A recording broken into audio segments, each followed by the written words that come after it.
Muy bien, hermanos, pues la verdad que estoy muy contento de venir aquí, repasando como siempre los años ya. Creo que la primera vez que compartí en esta iglesia tenía 25 o 26, o sea que hace ya como unos 15 o 16 años. Y, y es un placer estar aquí escuchando en el tiempo libre, ¿no? Cuando compartimos textos de las Escrituras, cantamos canciones, escuchamos oraciones, compartía el hermano el texto de Corintios, cómo se relaciona el cuerpo, los diferentes miembros, ¿no? Es muy interesante, solamente que el pie diga, como yo no soy mano, ya no soy del cuerpo. Fíjate, eso nos enseña muchas cosas de lo que a veces sucede, ¿no? Y es que nosotros muchas veces ponemos más en relevancia algunas partes del cuerpo dentro de lo que es la iglesia. Entonces, cuando uno ve que no hace las cosas que hace el hermano, porque es pie y quiere ser mano, entonces se siente excluido. Pero no, se olvida de una cosa, que es la cabeza es Cristo y Él es quien da las órdenes, porque hay miembros que se ven y hay otros que no se ven y van por dentro del cuerpo, ¿vale? Pero todos son necesarios para constituir el cuerpo. Como decía la hermana también, ¿no? Como en situaciones de angustia lo importante es buscar la roca. Eso me ayudó, me ha traído a mi mente una experiencia personal en el momento en el que yo estaba buscando a Dios y estaba completamente apartado de Él, pero ya llevaba tiempo buscándole, ¿no? Y aunque no había regresado aún a la iglesia, recuerdo que una vez me fui a los Pirineos y estaba con varios amigos y yo ya como que estaba bien con los colegas, pero estaba buscando, mi mente estaba más en buscar a Dios. Y recuerdo que me fui una tarde y empecé a subir la montaña, a subir, siguiendo las indicaciones de los sprays, ¿no? Los puntitos amarillos, también está el GR, pero de grandes rutas, pero uno va siguiendo el puntito amarillo que hay en los árboles, en las piedras, etc. Y yo fui tirando arriba, y me encontré en una situación en la que estaba el río y pasó un río y era complicado sortear ese río y seguía la montaña y yo había perdido la señal. Yo no sabía, o no encontraba, perdón, lo que era el puntito amarillo y era incapaz de verlo. Así que me quedé parado un poco angustiado por la situación, porque ahora ¿por dónde tengo que tirar? No sé por dónde tengo que tirar. Y al momento me di cuenta que en medio del río había una roca grande, ¿no? Y entonces lo que hice fue saltar a la roca. Y cuando estuve en la roca, de pie, me puse de rodillas y dije, Señor, es que no encuentro la señal por donde tengo que tirar, ¿no?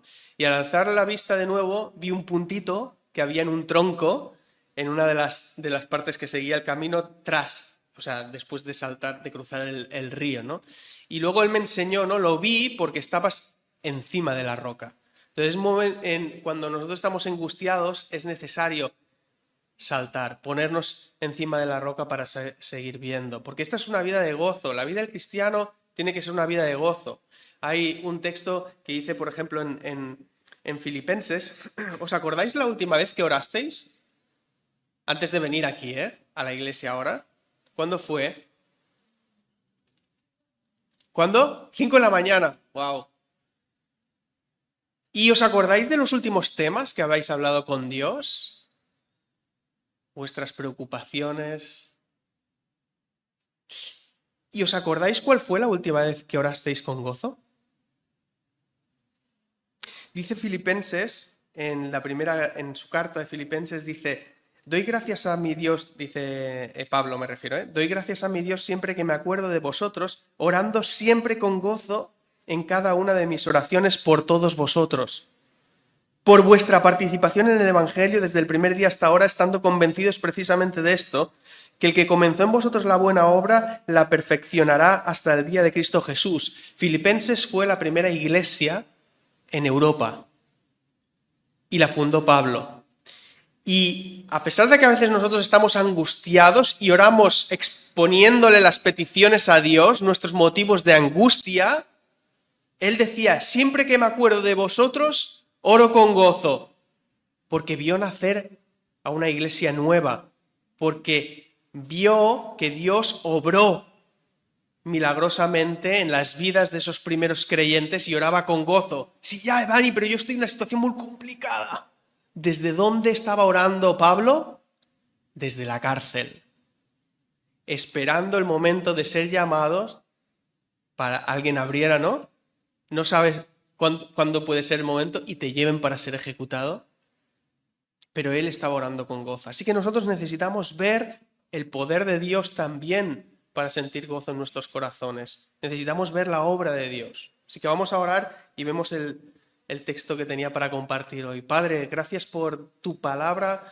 Te pedimos que tú obres con misericordia en nuestras vidas y en las personas que entran en esta iglesia, las que no entran también, las que forman parte de la iglesia que ahora no se pueden reunir, que tú las bendigas, que si están trabajando, pues las uses con poder en su trabajo para que tengan aún mayor gozo, sabiendo que tú estás presente y que tú sigues actuando hoy en este tiempo. Te pido por este barrio también que tú llegues a él con el Evangelio, que muchas personas lleguen al arrepentimiento y sean salvas en el nombre de Jesús. Amén. Bueno, vamos a ir a un texto que se encuentra en el libro de Samuel, capítulo 1. Primera de Samuel.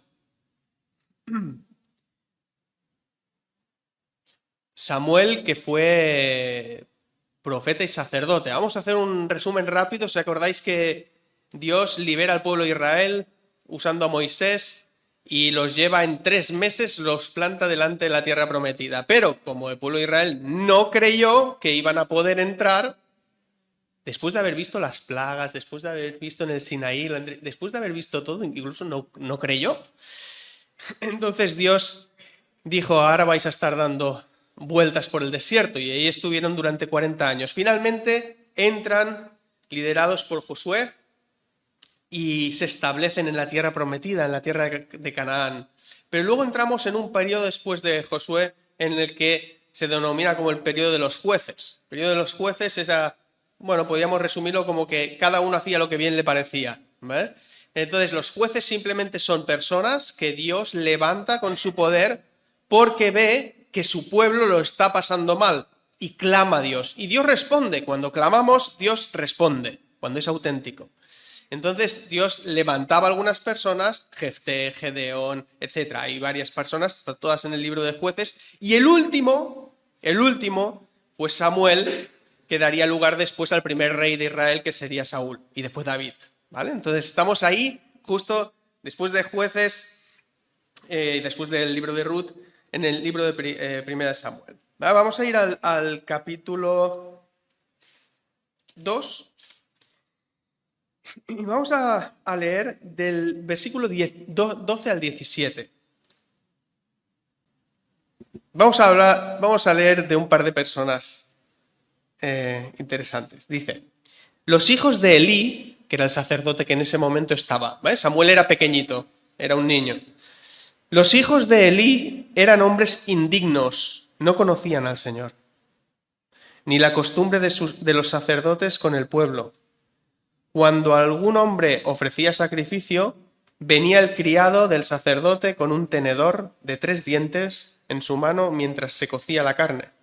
Lo introducía en la cazuela, la olla, la caldera o el caldero, y todo lo que el tenedor sacaba lo tomaba para el sacerdote. Así hacían en Silo con todos los israelitas que allí iban.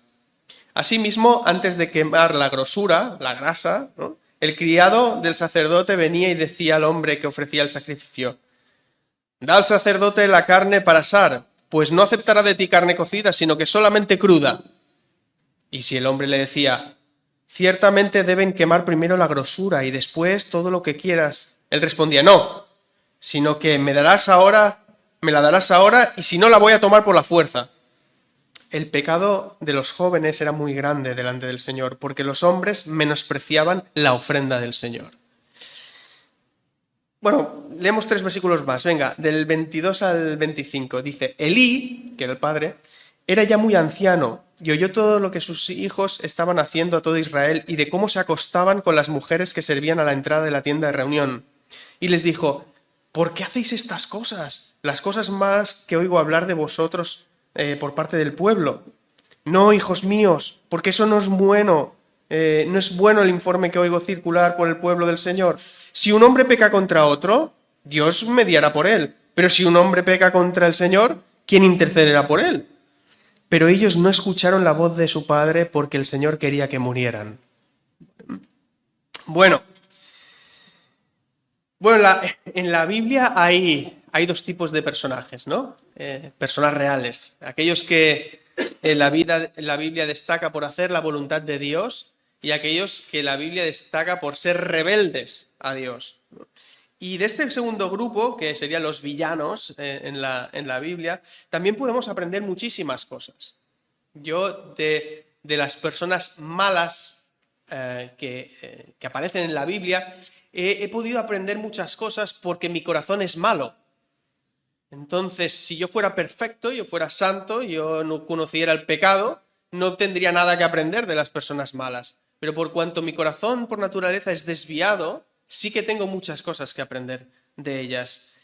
Y la Biblia nos explica que Ofni y Finés eran dos personas perversas, impíos. De hecho, cuando hemos leído el primer versículo, que dice, los hijos de Elí eran hombres indignos o malvados, depende de la traducción que sea, el hebreo no dice malvados. El hebreo dice hijos de Belial. Es decir, en aquella época, cuando tú decías, este es un hijo de Belial, es que la sociedad entendía que era de lo peor, porque estábamos hablando hijos de un dios pagano, que no era Yahweh, que no era Yahvé, que no era Jehová, ¿no? Entonces era como algo realmente tremendo, pero es que no solamente eso es lo tremendo, sino que estas personas estaban sirviendo como sacerdotes o como ayudantes al sacerdote, y ellos eran los que era el reemplazo de Elí, tenían que acabar siendo los principales sacerdotes que llevaban los sacrificios justamente delante de Dios, así que eran como intermediarios. Pero dice el primer versículo que no conocían al Señor. Eso es algo muy importante porque nos enseña que ya desde entonces el hecho de que tú estés involucrado en una iglesia no quiere decir que conozcas al Señor. El hecho de que asistas regularmente a una congregación no quiere decir que ellos llevaban toda su vida, ¿eh? Ojo, porque su padre era un sacerdote, entonces ya en toda la vida sirviendo en la tienda de reunión, en esos momentos no había un templo como tal, pero sí había el lugar santísimo, etc. Y en cambio no conocían al Señor. Es posible. Es posible conocer ritos, es posible conocer costumbres, es posible impartirlas. No sé si escuchasteis la noticia hace un par de meses de que en Alemania se hizo el primer culto, la primera reunión con inteligencia artificial, simplemente. Es decir, que ellos pusieron la pantalla y a través del chat GPT, con unas aplicaciones adicionales, y crearon personas con inteligencia artificial que impartieron toda la ceremonia. Es decir, hubo quien predicó, hubo quien introdujo los cánticos, etc. Así que toda la congregación fue llevada por la inteligencia artificial. Eso lo podéis buscar en el Google, etc. y vais a ver la noticia. Pero eso nos da a entender una cosa, que es que al final, si la liturgia no sirve de nada si no hay un Dios auténtico que dé sentido a las cosas que hacemos. Por eso, estas personas no conocían al Señor. Y sin embargo, Dios lo que quiere de nosotros es que conozcamos a Dios. Porque esta es una de las claves. Las claves de la enseñanza de hoy se resumen en el primer y en el último versículo que hemos leído, ¿no? Por lo tanto, ¿cuál es el problema? El problema es que no hay un deseo de conocer. Hoy escribía una persona de la iglesia, ¿no? Que él decía, lleva estos 2 meses no venía a la iglesia desde hace ya bastantes domingos porque se estaban preparando las oposiciones, ¿no? Y él siempre decía, es que no puedo porque tengo que estudiar, estoy estudiando, ¿no? Y ayer fueron las oposiciones, así que yo le escribí un mensaje y le dije, ¿qué tal? ¿Cómo ha ido? Oye, que al final que ha salido por 2 lados. Mira, al final no me he presentado porque ya muy desbordado y tal, ¿no? Entonces, ¿cuál es la razón? ¿Con qué estamos luchando realmente? Nosotros estamos llamados a conocer al Señor, pero muchas veces no hay deseo por conocer al Señor. Y esa es la realidad. Hay un momento en el que Jesús, en Mateo, por ejemplo, habla de que cuando llegue el día en que cada uno parta y nos encontramos delante de su presencia, Jesús dice, ¿no?, a unas personas que le dicen: oye, nosotros hicimos milagros en tu nombre, aquí estuvimos profetizando, aquí estuvimos tal y cual, etcétera. Y fijaos que no es asistir a la reunión, eran personas que supuestamente eran comprometidas, porque impartían.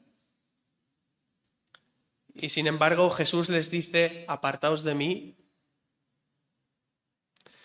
malvados, porque nunca os conocí. Es una cuestión de conocer. Imaginaos que yo qué sé, no es conocer sobre el papel. También hablaba con otra persona que asistió a la iglesia desde pequeño, pero ya hacía como 25 años que ya no iba, y quedé con él después de bastante tiempo, ¿no? Y él está quieto, ¿no?, con cosas, pero dice: ahora, ¿sabes?, estoy leyendo más Platón y estoy leyendo filosofías, etcétera, ¿no? Y le está yendo para allá, ¿no? Y entonces, claro, muchas veces ellos consideran a Jesús, consideran a Dios, pero de una perspectiva filosófica, ¿no? Entonces sí, es interesante, ¿no? Pero claro, esto es como el niño al que le dijeras: oye, mira, mañana te traigo a Leo Messi. Te traigo a Leo Messi, vas a poder jugar con él y vas a poder ir a comer con él, etcétera. Y él te dice: prefiero leer de él en la Wikipedia, ¿no? No tendría sentido. Un niño no respondería así, porque lo principal sería conocerle cara a cara. Eso es lo principal. El deseo de conocer a aquella persona que tú admiras de verdad. Y eso es lo que muchas veces falta, pero eso es lo que nos enseña la palabra. Dice Jesús: yo ya no os llamaré más siervos. Ya no sois mis siervos, porque los siervos no saben lo que hace su Señor, pero vosotros sí sabéis lo que yo hago. Por lo tanto, ya sois mis amigos, porque habéis caminado conmigo. Le decía a los que iban con él: constantemente, cada día, comían juntos, desayunaban juntos, hacían todas estas cosas juntos. Y eso es lo que Dios busca de nosotros, que andemos juntamente con Él. Por lo tanto, primera alerta: podemos estar en una iglesia, podemos llevar años y no haber conocido a Dios realmente. Bueno, vamos a ver qué sucede en la parte del sacrificio. Sé que ese texto es un poco extraño, ¿no? Pero, o sea, no somos aquí especialistas ni en sacrificios ni nada, pero veréis que podemos aprender algo muy, muy grande, ¿no? Porque ya nos cuenta en el Éxodo, en el capítulo 29, que cuando se ofrecía un sacrificio para ofrenda a los pecados, lo que debía hacerse es dar una parte en honor a Dios, otra parte era para el sacerdote, porque ellos vivían de ello, y otra parte era para la familia que traía el sacrificio, ¿vale? Entonces, por ejemplo, la grasa, la grosura, que era lo que en un sentido de forma cruda se valoraba más, se ponía en ese altar y se quemaba. Esa era la primera parte, que es lo que se quemaba ofreciéndolo a Dios, ¿vale? Entonces había la parte del pecho y del hombro, que eso también aparece en Éxodo, que eso era para el sacerdote. O sea, la parte del pecho y para el hombro, una vez cocida, era para el sacerdote, y el resto era para la familia que había traído, ¿no? Pero ¿qué pasaba en ese momento? En ese momento lo que pasaba es que, claro, Ovni Fines hacían lo siguiente. Venía una familia y traían el sacrificio por sus pecados, y entonces ellos decían: espera, un momento. Ellos metían en el cazo, y ya con el tiempo había cambiado, ¿no?, la costumbre, y ellos cogían un tridente y lo clavaban allá, y lo que saliera pues era para ellos. Pero no solamente eso, sino que antes de ofrecer al Señor le decían, y además usaban a terceros, a sirvientes, le decían: no, el sacerdote lo que quiere es que des la carne cruda, si no, no te la va a aceptar. Entonces, claro, eso ya iba no tenía sentido. Y si había alguien que conocía la palabra, le decía: no, esto no es así. Dame esto o te la quito por la fuerza. Así es como actuaban ellos, arrebatando el sacrificio de una forma cruda. Se ve que la carne cruda te daban más dinero por ella, ¿no? que cocida. Y diréis, bueno, entonces, ¿qué tiene que ver todo esto de los sacrificios con nosotros, ¿no? Lo que hacían ellos era robar esa parte que correspondía a Dios. Y eso es lo que hoy día el diablo hace también con la complicidad de nuestro corazón. No nos olvidemos nunca de esto. El diablo no es quien me hace caer. El diablo conoce nuestros deseos, sabe bien por dónde vamos, sabe cómo nos puede hacer caer poniéndonos delante las cosas que nuestro corazón está más dispuesto a desear. ¿Cómo lo sé? Porque lo dice la Biblia. Cuando va a Jesús y tienta a Jesús, además él no había pecado, imaginen la diferencia, y lo sube al pináculo del templo y dice, lánzate, no lo tira. El diablo no va y le empuja para que caiga, no, lo lleva ahí, sí, lo pone en una situación complicada, pero él es el que tiene que decidir lanzarse. Es la gran diferencia. Cuando le muestra todos los reinos de la tierra, le muestra todos los reinos y dice, todo esto me ha sido concedido a mí, todo, que es cierto además, por eso vemos lo que hoy hay. Todo esto yo te daré si postrado me adoras. Por lo tanto, yo te muestro lo que tu corazón puede llegar a desear, pero la acción de postrarte y adorar la tienes que hacer tú. Y Jesús no lo hace. Entonces, en las tentaciones a nosotros nos ocurre exactamente lo mismo. No es el diablo que me está haciendo caer, no, el diablo me pone la trampa para que mi corazón, que es caído y desea estas cosas, pueda también abalanzarse sobre ellas. Bueno, hago un pequeño paréntesis para entender un pelín lo de los sacrificios, pero es importante. Si no fuera importante el tema de los sacrificios, Dios no hubiera estado dándonos aquí todo el Antiguo Testamento explicándole al pueblo de Israel por qué tenían que ofrecer animales. Dios no necesita sacrificios, no necesita animales, nunca los necesitó, para nada los necesitó. Los únicos que necesitábamos sacrificios éramos nosotros, porque Dios lo que está explicando constantemente es que cuando tú pecas, cuando tú violas la ley de Dios, cuando pecas contra Dios, el fruto de ese pecado es la muerte. Y que es necesario que haya alguien que sustituya aquello que te corresponde a ti. Por eso ellos traían los sacrificios. Para que ellos fueran... Por eso muchas veces Dios tiene que decirles a través de los profetas, dice, ¿pero qué buscaréis que yo necesito estos sacrificios? No necesito... el mismo rey David también, ¿no? El corazón contrito y humillado. Eso es lo que busca Dios. Los sacrificios. Es solo para que te des cuenta de tu pecado y de las consecuencias que tiene el mismo, ¿no? Y todo ello nos habla de que un día Dios iba a ofrecer el único sacrificio voluntario de su Hijo por todos nosotros. Por eso ahora ya no hay más sacrificios. Se acabaron los sacrificios. Porque de la misma manera que el pecado entró por uno en el mundo, Adán, también la salvación entra por un único, que es el Hijo, el único, el Santo, a través del cual nosotros también podamos ser salvos.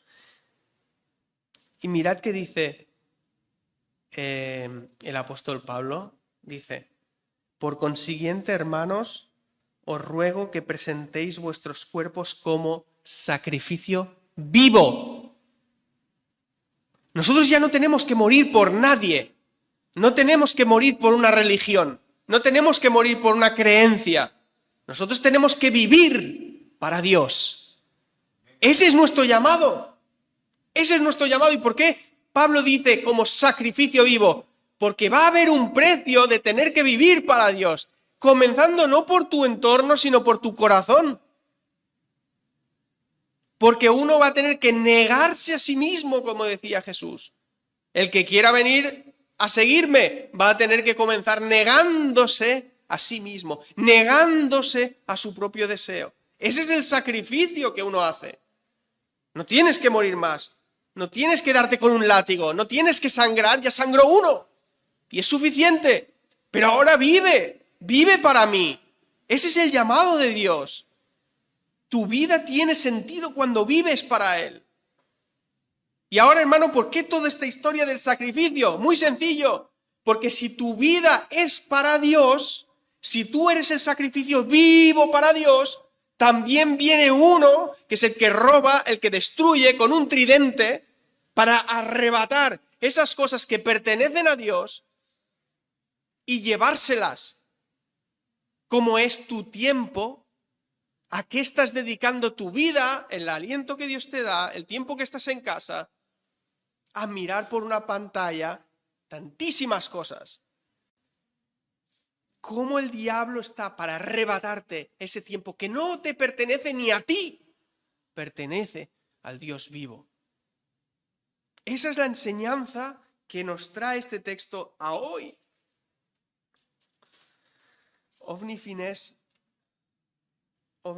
eran avariciosos, eran codiciosos, eran violentos y practicaban la fornicación. Y todas esas cosas hacía que el pueblo las escuchara y que hablaran.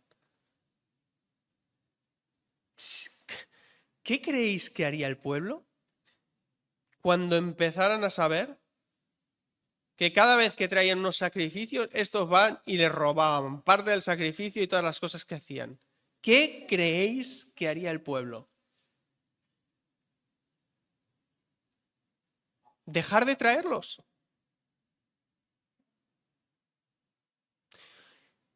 Tu testimonio es poderoso para retener la verdad y el diablo quiere tocar tu testimonio porque sabe que cuando toca tu familia, tu testimonio, tu vida espiritual y tu santidad, tiene unas repercusiones fuera. Y lo que estaban consiguiendo era frenar el sacrificio. Por eso Dios dice, pero Dios no les permitió en ese momento escuchar porque quería que murieran. Porque el nombre de Dios es blasfemado entre los gentiles por causa de vosotros, dice Pablo. Qué importante. Si tú te peleas contra el hermano, pues Dios mediará. Pero si tú pecas contra Dios, hay una enseñanza profunda, ¿no? Y es, si os acordáis, aquí la tribu que se encargaba de los sacrificios y de las ofrendas y de representar al pueblo de Dios, era la tribu de los levitas. Esto viene de lejos, era cuando estaban en el Sinaí y mientras esperaban a Moisés, como tardaba en llegar, se hicieron un becerro, ¿no? El pueblo. Entonces eso tuvo unas consecuencias muy graves. En el momento en que Dios ejecutó un juicio a través de Moisés, en el que murieron 3.000 personas, la única tribu que se puso del lado de Moisés fueron los levitas. Así que Dios en ese momento dijo, ahora cuando entremos en la tierra prometida, todos van a tener una tierra, pero los levitas no, porque yo voy a ser su herencia. Entonces, todo lo referente a los sacrificios, todo lo referente a las ofrendas, era encargo de los levitas, única y exclusivamente porque Dios era su herencia. Pero aquí tenemos un niño a quien Dios llamó, que se llamaba Samuel, que era pequeñito y que sería el sucesor de Elí. Y este no era levita, era efrateo, era de la tribu de Efraín. Esto nos habla también de algo que iba a hacer muchos años después Dios, y es que la salvación no corresponde únicamente al Israel de sangre, sino a todos aquellos que creen en el unigénito Hijo de Dios, aunque sean gentiles como los que estamos aquí. Dios ha cambiado las cosas. para que el Evangelio y la salvación llegue a todas las personas. Y el texto que hemos leído, lo único que va a diferenciar a ti, a tu vida, de cualquier otra, tiene que ver con el primer versículo y el último. Dice, los hijos de Elí eran hombres indignos, no conocían al Señor. Conocer al Señor es lo primero. Versículo 17, el pecado de los jóvenes era muy grande delante de los ojos del Señor porque los hombres menospreciaban la ofrenda del Señor. Para aquellos que menosprecian la ofrenda del Señor, que es Jesucristo, no hay remedio. Entonces, lo que nosotros tenemos que saber es si hay en nuestros corazones un deseo auténtico por conocer a Dios y abrazar la ofrenda que Dios nos da, que es Jesús. Amén. Vamos a orar. Padre, te doy las gracias por la palabra viva que tú das. Te doy las gracias por esta iglesia, que tú la bendigas, que hagas crecer sus corazones en el conocimiento de tu Hijo. Haz crecer en nosotros un deseo auténtico por estar cerca de ti, por andar contigo, por comer contigo, por cenar, con pasar tiempo con amigos, sabiendo y siendo conscientes de tu presencia. Que tú laves nuestros pecados, que traigas arrepentimiento, consciencia también de tu presencia, de que nadie que no esté en santidad verá tu rostro. Y aquí no lo podemos lograr, es verdad, pero creyendo en tu Hijo sí. Por eso queremos que tú sigas moldeando nuestras vidas para hacernos más a tu imagen. Perdona nuestros pecados, que son muchos. Cada día cometemos pecados y te pedimos que traigas arrepentimiento y salvación. En el nombre de Jesús. Amén.